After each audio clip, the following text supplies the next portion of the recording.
First Coast's most accurate forecast from the First Coast News Weather Team, certified by Weather Rate, sponsored by AC Designs.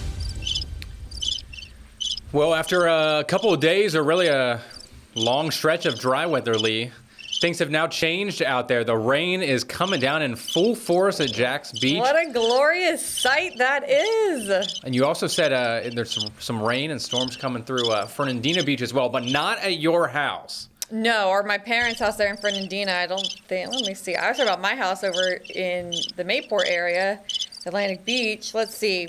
Neptune Beach, it's raining. Jacksonville Beach, it's raining. It's raining over Talbot Island, now on the north side of Fernandina. Now just a few little showers over places like Jekyll and St. Simon's Island, and then down towards St. Augustine Beach, Flagler Beach. So Ross, I think we're excited because we know we need the rain, but I'm sure everyone vacationing and trying to get to the beach right now a little upset, and we'll have several days where it's not guaranteed good beach weather. Yeah, your good beach weather probably went out the door this past weekend.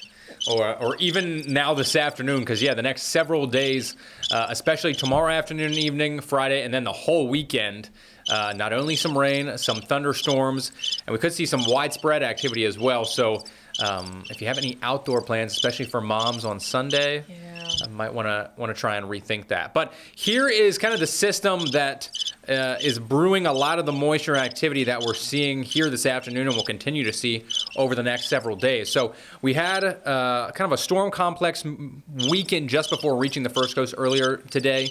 That has kind of provided the boundary for some of these storms to fire up here now this afternoon. But this is all going to be from kind of an upper level system that's pretty much just going to be cut off from the upper level flow, and it's going to meander around the northern Gulf for the next several days. So we'll break it down in full detail, but here's just kind of a live look out there of what you are seeing. So you heard Lee kind of mention where some of the locations were for some rain.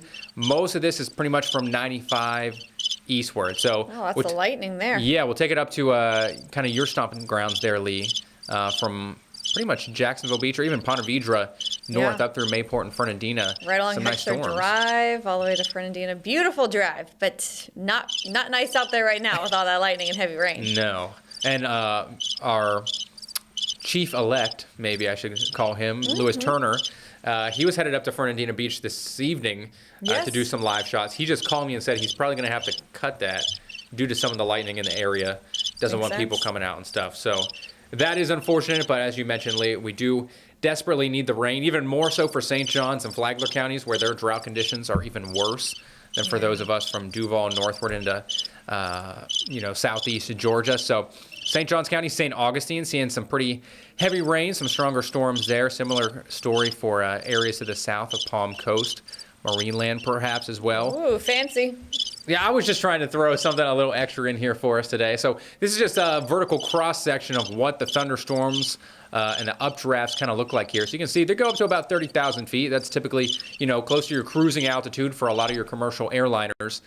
So some pretty, decently tall storms and updrafts here, giving us some very, very beneficial rain. But, of course, head inside once you see that lightning. There is plenty of it and a lot of those storms out there this afternoon, Lee. But for those who haven't seen rain, still pretty hot, muggy, humid evening for a lot of folks. It's like insult to injury. They want the rain. You don't get the rain. It's just kind of brutally humid. I mean, not compared to where we are, say, July, but for us now as we're trying to adapt and get used to this heat, you have heat and humidity, plenty of it, without that beneficial rain. And so one thing too, Ross, I'm glad that you pulled up the cloud tops and the heights, because some of these thunderstorms we've been watching to strengthen and also maybe produce some small hail. So earlier around noon, there was a big thunderstorm that rolled through Brunswick and into St. Simon's Island, and it was tagged by the National Weather Service for potentially containing small hail.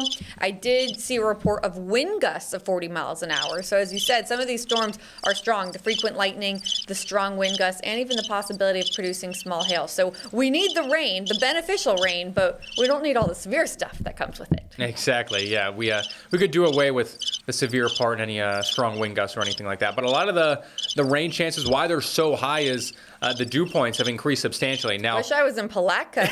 Yeah. Don't mind Palatka right now. There's an issue with their sensor, but everywhere else, dew points anywhere from about 68 to 73. So much more, tropical-like air, stuff that we will often see once we get into, more of the summer months. So there is plenty of low-level moisture available for some of these storms to develop. And you can kind of see some of the boundaries out there, Lee. It's kind of a mixture of the sea breeze coming in, but also that leftover boundary from the storm complex that was off to our west last night. That's still kind of just working its way in. So wind, can often tell the story or paint the picture. A little, perhaps confusing out there today. There's a lot of kind of different boundaries, and now you have outflow coming out of some of the thunderstorms as well. So essentially what we're saying, it's a little rainy and stormy along the coast here right now. That will likely continue for at least, another, I would say maybe 45 to 60 minutes, Lee. Yeah, at least I would say an hour or so, and we're not saying it's then dry after that. We're going to see the overall coverage start to back off some after that. Yeah, I think we could still certainly see at least some isolated activity and, some decent cloud cover. It's going to be another pretty warm night. Yeah. I know my girlfriend woke up this morning and she walked outside. She was like, oh, my gosh, it feels so gross. My hair is going to be terrible today. It's so humid. Scientific words right there. Gross. Hair terrible, the hair index. That's what you need to rely on. And yes, this is not it. Temperatures down. I mean, staying in the 60s, that cloud cover kind of acting like a blanket, keeping us with the heat and those humid conditions. Again, we need the rain, but there are also some unpleasant parts of it. The severe risk and just the humidity, all that moisture in the atmosphere. Yes, that's why I keep my hair shortly. Okay. I don't have to worry about that. So you're telling your girlfriend and me that we should cut our hair short? Hey, get the buzzers out, I guess. I mean, maybe if you pay me enough, we'll see. Well, Lee, as I kind of said at the top, this is all from a cutoff low. So we get this huge deepening trough kind of down across the central part of the country. There is an upper level system that gets cut off from the main upper level flow. So the polar jet stream well off to the north across Canada, the subtropical jet, you can see it kind of streaking across Mexico and the northern Gulf there through the end of the week and then into the weekend. Because of that, it's going to steer in plenty of low-level moisture to us out of the Gulf, but also that low is just going to kind of meander around here for a little bit. It's going to kind of just bring in waves of energy out of the Gulf that are just going to be, laden with moisture. And that's why we got a lot of rainfall on the way here, Lee. I don't want to jump ahead, because I've been warned by Tim Deegan not to get ahead in graphics that you have so strategically put together. Do you have the the Weather Prediction Center with their rainfall totals? Oh, I do somewhere, but... What am I missing? Hey! Oh, there we are. Hey guys, I'm actually right outside of Fernandina Beach's airport. I was heading up here to shoot something that's been canceled because of too much lightning. Look behind me, though. Got a nice little inflow on that storm that's in eastern Nassau and northeastern Duval County. I'm sure you guys have been just tracking it on the radar here, but look at the inflow and the scud kind of coming on the back side of it here. Nice little spot. I'm hearing plenty of rumbling. No good flashes of lightning, but overall, I mean, this is just part of this whole line of storms working its way out towards the coast. But we'll have to jump in and say hi, guys. Yeah, no, that's cool, Robert. I was just looking at radar because I know it's raining on the north end of the island of Amelia Island, and now it's starting to move in on the south end too. So I guess that's that scud that you were showing us there. That's the airport. It looks like you're pointing towards the south end of the island. Yeah, so this just on the eastern runway of the airport here, right next to the fire department. And yeah, that's just coming to, you know what, I bet that scud, I hope I'm pointing it at the right direction here. But that scud, I bet you money that is basically picking up off the intracoastal here, part of that inflow kind of on the back side of this. Now, I did just see the National Weather Service saying that they're worried a little bit about the fact that the outflow from this is going to hit that cell over towards eastern Duval, could cause another storm to flare up there. I don't know if you guys have already covered that, have you? No, I don't think. Robert, would you also mind pointing? Will you give us like a 360 view? Because you got rain kind of on all sides of you there. Yeah, it is. Yeah, actually downtown Fernandina. So this is looking towards Fernandina Beach, and it is pouring. It just came over the bridge a minute ago, absolutely pouring out in that direction. Just towards, this is looking, Okay, maybe I should head back in the car. I just heard a big rumble thunder over. But just due west, it's a little bit of a break. That scud, this cell, this is the one that's kind of building. You can even see the tops of it. That's looking just offshore. I mean, that's the type of stuff that could even kick up some water spouts just offshore. But yeah, that's really like your kind of 360 view. So that's towards Fernandina Beach, out towards Amelia Island, and then kind of looking back towards Jacksonville in that way. Very cool. Okay. I love this live look. Thank you, Robert. Yeah, that was a great look at especially that storm right directly behind you there, Robert. Yeah, I mean, you can see the scud. You could see a little bit of the inflow clouds there. Not maybe so much now, but it's got a pretty nice cloud base to it. Yeah. Oh, yeah, that's definitely down to about 100, 200 feet. I mean, the thing I like, you can kind of see is a little bit of that cool air outflow. You get those striations in the clouds right here. But even that, if you look just towards the left of these lowering clouds here, you can even see some more scud. I bet you that's getting picked up off the river there. I mean, this is just a clear indicator of kind of the inflow on the back side of this. And as we were just talking about how these storms can become strong too, you know, it's strengthening storms, lots of lightning. So please stay safe there, Robert. Also strong wind gusts, 40 plus miles an hour, maybe even some small hail. And as Robert mentioned too, the possibility of water spouts, Ross, as they get offshore. Yeah.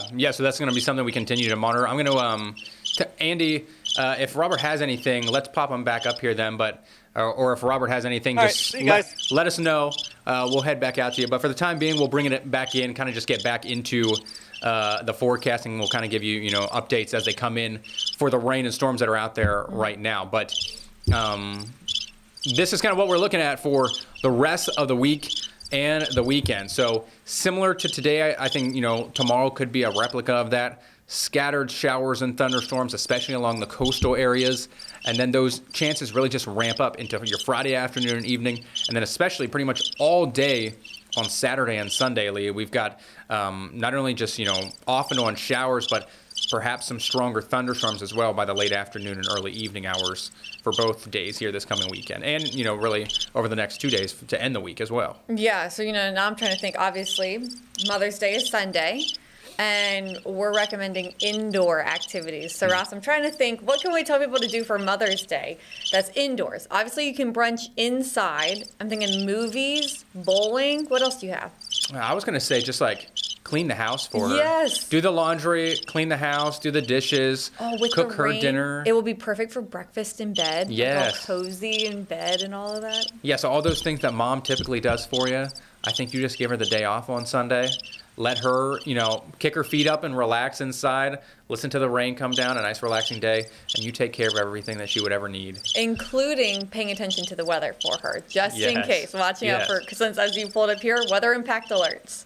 Yeah, and this starts on Friday evening, and this will run through all day Saturday and then all day Sunday as well for the widespread rain and the scattered storms. So could see some strong to severe storms. We could see perhaps some minor street flooding as well. And then we'll get into just how much rain we're actually talking about. I think I have that WPC graphic that you mentioned, Lee, coming up here at the end.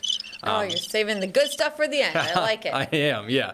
So there's a quick just kind of snapshot of your Thursday tomorrow. It's going to be another hot and humid day. Highs in the upper 80s. Real feels in the low 90s until these showers and storms kind of return yet again. You can dispute this with me, Lee. This was kind of my best guess at where I'm kind of thinking the best chances for rain, or at least widespread rain chances will be throughout the afternoon and evening tomorrow. So I was trying to really zone in on, Glenn and Camden counties, Brantley, Northern Charlton, kind of as perhaps the area that sees the, the best chance for rain and storms tomorrow. But I think a lot of us still could. Yeah, I like it because also models are showing that area of Georgia also getting some showers in the morning. So, when you consider the entire day, they get the rain in the morning as well as again in the afternoon and evening. So that should total to some more rain for them. And then again, hovering towards the coast too, especially with where the sea breeze is. So I like that graphic. It's a good one. Yeah, and this is just kind of walking us through what some of the models are trying to depict tomorrow here, Lee. Okay, so it looks like this model just, when I showed it at noon, it was showing more shower activity for Southeast Georgia tomorrow morning, so that's why I was thinking that. Of course, I love an updated model, so I'm glad you're showing that too. And, I think there will be plenty of dry time throughout the day. I don't think it's going to be a washout all day long. But this model and the HRRR, the HER model, also showing, by the late afternoon and early evening. So perhaps evening rush hour, that commute home, you might need the windshield wipers. Another chance for some rain and storms blowing on in. I know the Jumbo Shrimp first pitch is supposed to be at 7:05 tomorrow. Would not be surprised if that gets either postponed or at least there's going to be a delay. I think at the minimum there might be a delay. At the most, it might get postponed. So, yeah, fingers crossed, Lee, that we get the game in either Thursday or Friday, because again, we're gonna have another chance for potentially more rain on the way by Friday as well. Yeah, I actually had plans to go to the Jumbo Shrimp on Friday with my friends, and we just decided let's not risk it. Let's not buy the ticket yet, and our backup plan is bowling, actually. So now, if you look out, if it's like, let's say 5 o'clock on Friday and it looks good, will you go for it? probably, if I can rally the troops. There's a good group of us, so we'll see where it goes from there. But I haven't been to a game yet this season. Yeah, I haven't attended one besides just going over and reporting live over there. Right, so you haven't gotten to actually sit back with a beer and enjoy it off hours. Yeah. Yeah, and I want to try out, what do they call the right field area now? Oh, yes. The power something? Yes, but I agree. I forget the name of it, but I also want to go check that out. So, I mean, again, if you have, don't let me discourage you from getting tickets to the Jumbo Shrimp tomorrow or Friday or Saturday, Sunday. I mean, just know that rain is a possibility. So maybe do what my friends and I did and just have a backup option and another plan just in case the rain is postponing or delaying the game. Yeah, I think that's a resounding message for everyone here through the rest of the week and into the weekend. If you have any outdoor plans, try to have a plan B in place, a backup of what you might want to do instead in case it does get washed out, because especially Saturday and Sunday, it might look a little bit nicer because it's cooler, but really, I mean, we're expecting, some heavy rain at times, a few stronger to, if not marginally severe storms where we could see, anywhere from pea to perhaps penny-sized hail, some wind gusts of 40 to 60 miles per hour.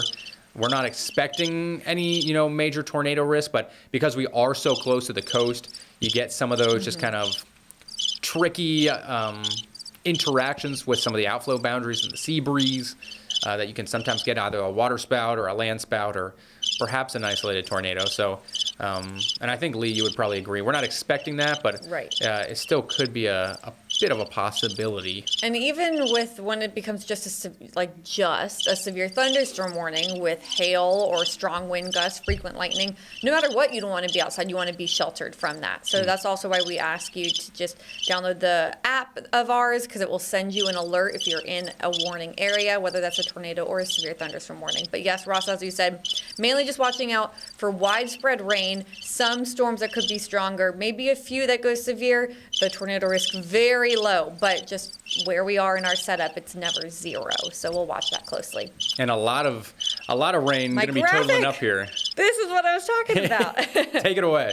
Okay, so this is a forecast from the Weather Prediction Center, and they give us expected rainfall totals. And this is over the next 7 days, so this is not all going to happen in one day or one weekend even, but over the next 7 days, they're saying across the First Coast, they're expecting around or maybe even over 5 inches of rain total. So when we say beneficial, this really is that beneficial rain. That's what will soak into the ground and, Ross, help our drought conditions. I don't know if you have the drought map, but we all know we've shown it enough over the past several weeks that all of the First Coast under some sort of drought-like conditions. Yeah, we've had severe to extreme drought across our southern county, so we desperately need the rain, and we're going to get it and perhaps in bucket loads here over the next week. So weather impact alert from Friday night through Sunday here on the First Coast. But if you're perhaps looking for, some weather forecast for South Florida, we're going to hand it off to Chief Meteorologist Bobby Deskins down in Tampa. He'll give you an update on that here. Oh, tortoise! And now we'll take a look at your South Florida forecast. And it's, almost summertime, and it certainly feels like it here.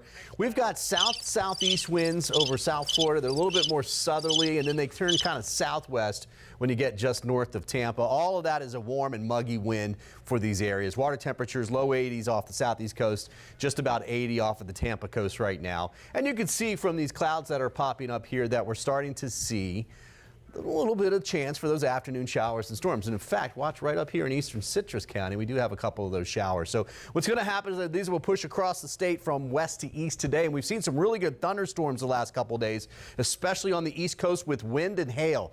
There is a chance again for that today, especially up in the Daytona area and parts a little bit north that will cover Polk County and to the north and the east, and all this area right in here. So any storm you see out there today, just watch it because it could be a little bit on the strong side. So we do have a frontal boundary stalled to the north. This is going to help us trigger a little bit of shower activity, extra shower activity over the next several days. And that's not the only thing. We also have this big area of low pressures, mid and upper levels here. You see that spin? This thing has been a slow mover. It will continue to be a very slow mover. In fact, look at all that moisture it's ejecting out on the southeast side of it. And as long as it's moving in that direction, it's going to take all this with it. And that will bring our chance for some rain. Now, look, it looks like North Florida gets more of this up into Georgia than we will, but at least we will have a small chance. Look what it does. This thing kind of dives to the south and then turns and comes back up the East Coast. That means this will dive to the south and turn and come right up over top of us, okay? That is our rain chance here through Monday night into Tuesday. Then things will start to dry out. You see that line right there? That was the drier air finally coming in. That's not going to happen until Tuesday. So that means we've got a pretty decent chance for some rain. Now, obviously, we're not getting as much. Most of South Florida, say from West Palm due west all the way down, is in an extreme drought at this particular point. The best drought relief is going to be up to our north, but at least there is a chance. So you're saying there's a chance, right? All right, let's go through the futurecast for this afternoon. This is around 2 o'clock. The Tampa area will see some showers and storms. They desperately need the rain there, mainly along that I-75 corridor down into Manatee, parts of Sarasota County. That will work its way inland. Then Hardee, DeSoto, Highlands County. You get down towards Fort Myers, Collier County, we will see a few scattered showers and storms. I think more so towards the evening hours, 6, 7, 8 o'clock. Then Thursday, we will do it again. We'll start in the Tampa area. Notice Miami, we haven't seen much, and I don't expect a whole lot for us. The rain will push off towards the east as we move through Thursday afternoon. Most of Thursday evening is fairly quiet, which we're not necessarily complaining because we had some really good thunderstorms along that I-95 corridor here over the last several days. We'll watch for a few interior ones as we get into Thursday afternoon. All right, now let's go out in time here. Let's Friday. That is around 4 o'clock. You can see the rain chances again. Still not a lot. Kind of a hole right there over Highlands County, Lake Placid. But notice a Saturday, we're starting to just increase the overall moisture altogether. Still South Florida, I think most of it's relatively dry. And then as we get up towards Orlando, a little bit of rain, Tampa area as well. But as we get into Sunday and Monday, those rain chances will start to increase. This is early Sunday morning. And then watch as we go through the afternoon Sunday, you see it starts to extend from Tampa southward down towards Fort Myers. Again, extreme South Florida, we're mainly dry. And then as we get towards Monday into Tuesday, this is 3 o'clock on Monday. This is that dry air here that I was talking about. That's the actual frontal boundary. That is going to be our best chance for showers and thunderstorms, mainly Monday night into Tuesday. This is 3 p.m. Monday. That's 5 a.m. Tuesday morning. You can see the rain from Tampa all the way down through Fort Myers, even Marco Island. And then it will be pushing off towards the east for southeast Florida late Monday night, Tuesday, I think even into Tuesday evening, and then we will dry out for a little while. High temps for today, we're going to go basically into the upper 80s to near 90 for Tampa. We'll stay the same all the way down through Cape Coral, Fort Myers. We'll get a little bit warmer along the Gulf Coast here for Chatham, but notice over on the East Coast, looking pretty good. Those southeast winds coming in off the Atlantic, keeping us nice and comfortable as usually in the mid 80s. Overnight lows will keep us warm for the southeast. Miami 76, 74 in West Palm, 70 in Palm Bay. Tampa's at 74 with 75 in St. Pete. Cape Coral about 72 and Sarasota bombing out at 73 degrees. There's your Thursday forecast. We're right back into the same temperature regime. That doesn't really change much. What will change is as we get into Sunday, Monday, and Tuesday with the extra clouds around, all of the numbers you see here will be just a little bit on the cooler side.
Bye.